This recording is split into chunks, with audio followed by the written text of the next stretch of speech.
Don't be shy. Sing a First Beatles panel. song. First questions. We'll be nice. Come up to the mic. They're very nice. Yay, okay, good. It's like the first person on the dance floor. Yeah. And if you tell us your name and where you're from, and then your question. Form the queue if anybody else wants Yeah. to get over their nerves. Step on up, ask a question. My name is Arnaz. Hi. Hi. I was wondering, have you guys seen the new Hellraiser movie? And if you did, what did you think of the Hulu exclusive one? Okay, no more questions. I mean, I know what, I guess, I kind of know what they were trying to go for with it, but Do you? Could you explain to me? too many people here for me to speak my mind. Am I going first? There were elements about it that I liked, and in particular, the redesign of the Cenobites was one of the things that I liked. And I thought the design elements were by far and away the most successful things in the movie.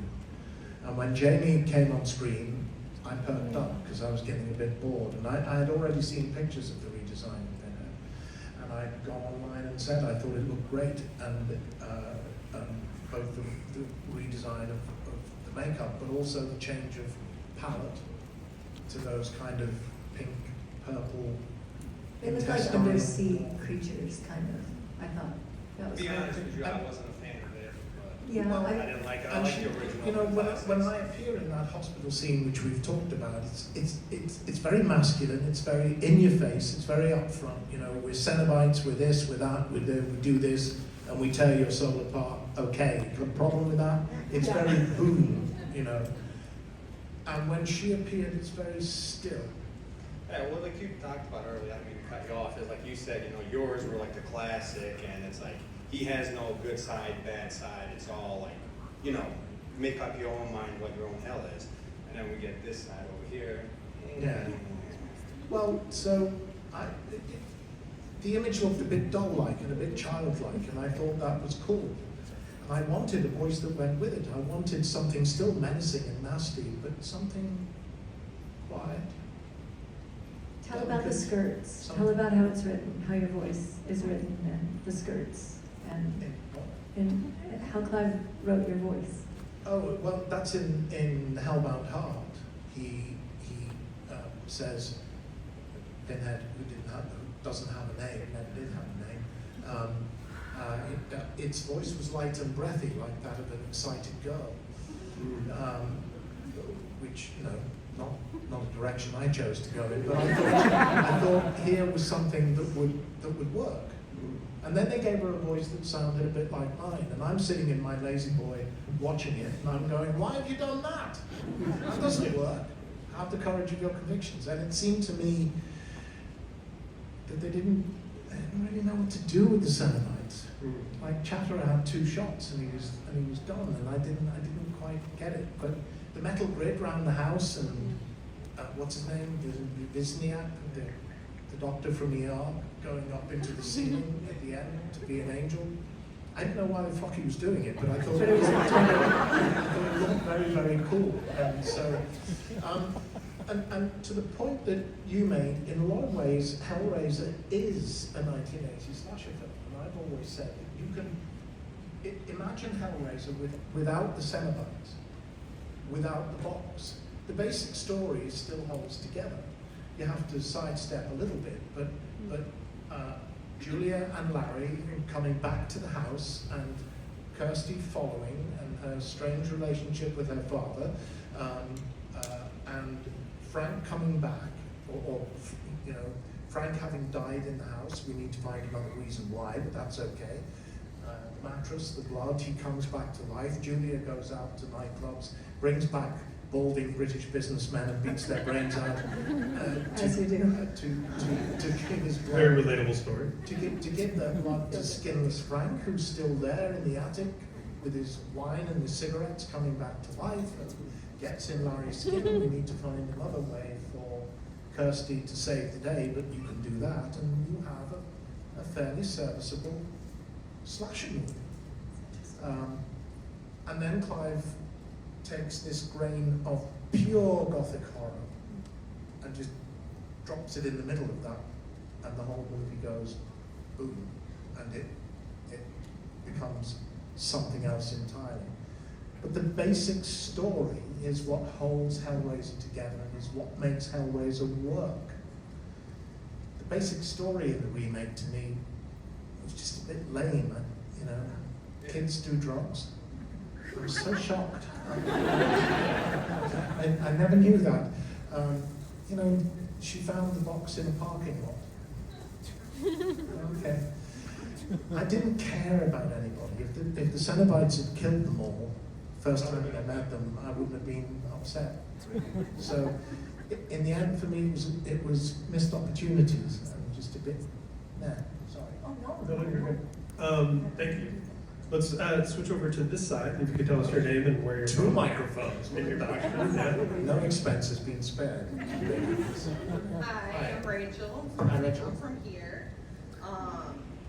So talking again about recent Hellraiser movies, there was Hellraiser Judgment. It came out in 2018. I watched it, I didn't expect to like it, but I ended up really liking it.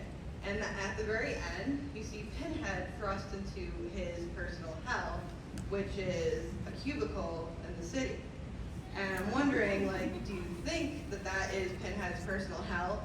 And how would he, like, what would he do if that was the situation? Like, how would he go forward from that? I haven't seen the movie. I am unable to comment. I saw Revelation, but I didn't see. That is the Welcome to Horrorwood novelization. I'm so glad you asked. No, you're going to hand it to me. Did you see Judgment? No. No, sorry. Because it's, we can't help you over here. Sorry. this is the Silver Screen Con only edition of this book. For sale. Well, that was the end of the movie, and I was just wondering if you think, like being a human in a cubicle would be Pinhead's personal hell. Because that was what the movie Well, we was established like. his backstory. A telemarketer? We.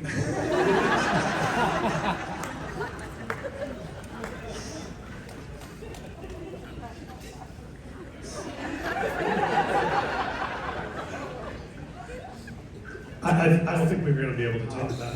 I have nothing to add. Yeah, nothing to add. I think you have your answer. I would say that for me personally, one of my personal hells is watching Hellraiser movies without Doug Bradley in them. Can you name your question, please? Hi, my name is Maggie.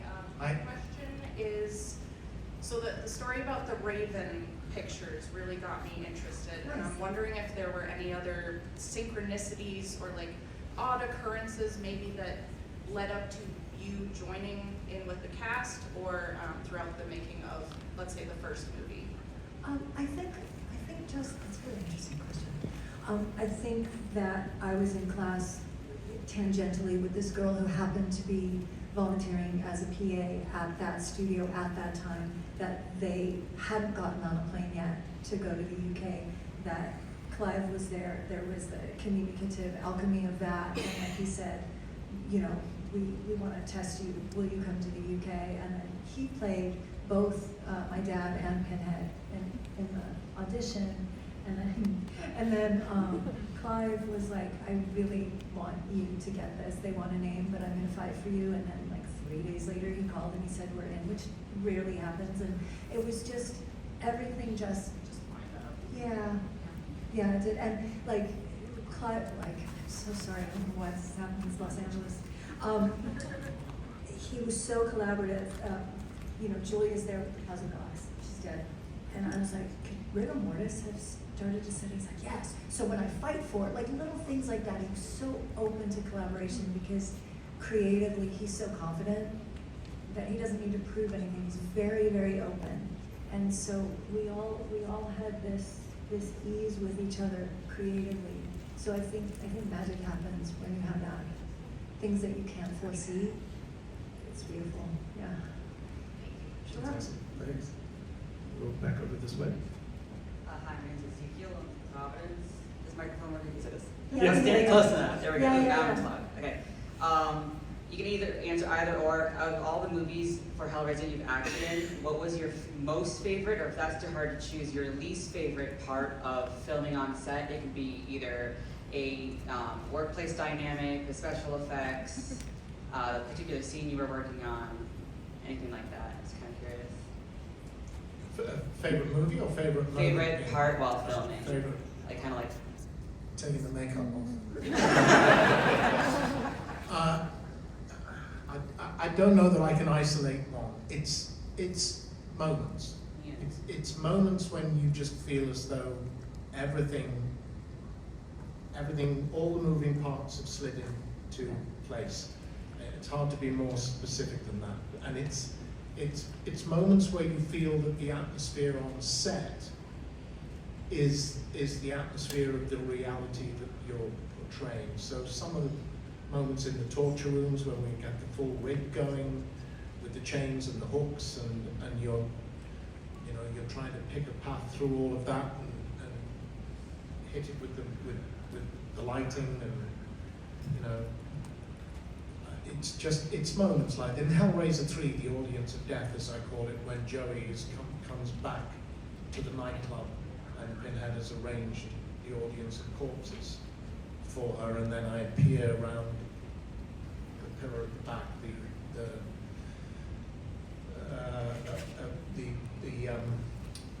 the agony of strangers, the suffering of it's terrible, isn't it?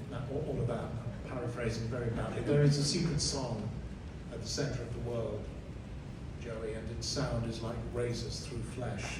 I am here to pump up the volume, to press the stinking face, to press the face of humanity into its own stinking heart. Peter Atkins. That was another moment of that. So it's that for me. The worst bit for me always is the hours when you're not needed, and I just want to be able to take this off and put it down over there and say, I'll be back when I need you, and just be me. But you can't. You carry that shit around with you all day, and it does mess with your head. I would forget that I was covered in blood, and I would take like the train later, or go to like Waitrose supermarket. People would look at me. I had no idea why, none. But that T-shirt I had to wear for 3 weeks. Perfectly used to that in London. Now they are, yes. And that T-shirt was so gross they couldn't replicate it. So by the third week of 12 to 15-hour days of literal blood, sweat, and tears, I'd be like, no, and then they would put it on and it would take you right back. It was very stinky. It was never washed. They couldn't match it. Yeah, it was, and then I didn't keep Stand it. it up in a corner. You guys, I took it out. I didn't know. I was like, ew, no, and then cut off my hair. Yeah, it was, If you knew now. it was crazy. Wish you knew then. But we shot Hellraiser in the house, and maybe it was budgetary, maybe it was all of it, but where we dressed, the makeup, everything was in that house. So in between takes, we would roam. So it had that sort of like Wuthering Heights sort of thing on crack, but I saw it when they re-released it recently in theaters, and I went and saw it, and I know that house so intimately that like Jaws with the blood, like that's part of the movie for me. It's its own character. So like he was saying, there's no real specific finite moment. It all blurs together. And like how you can think about your life and things just come up and you don't expect it. Sometimes it's a scent or music or lighting or something. It's like that for the filmmaking. But you could feel that everybody was all in. You could feel that we all cared so much, and there was the freedom to make mistakes. And there were no rules that way. Clive really set a very creative environment, so you didn't feel self-conscious. And a lot of times I'd be like, okay, how scared? On like a scale of 1 to 10, he's like 11. I'm like, okay. So, yeah. Thank you so much. There's such beautiful movies ahead of it, like your behind the scenes kind of point of view of how you felt about them. Thank you. Thanks. That's awesome. My version of Blood in Waitrose was for the next day and the day after, picking clumps of latex and glue from the backs of my ears.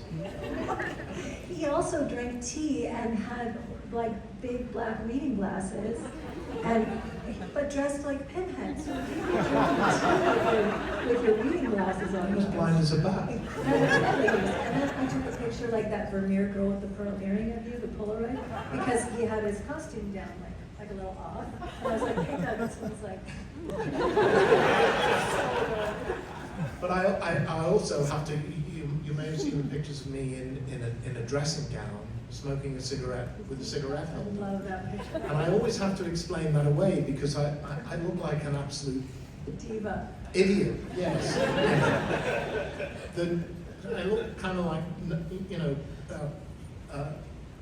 Pinhead does an old coward. You know, like I'm waiting for my boy to bring me the maraschino cherries. The dressing gowns were given to us to wear. I don't quite know why, and they're horrible dressing gowns. They make us look like we're in an old people's home. And the cigarette holders were insisted on. That if you smoked, you had to smoke with a cigarette holder. I think the idea was that the cigarette holder would keep the smoke this distance away, so you weren't getting nicotine into the makeup. That lasted just into the Hellbound Heart, at which point I said, fuck that, and thereafter smoked without a makeup holder. And I also thought, what's with the dressing gowns?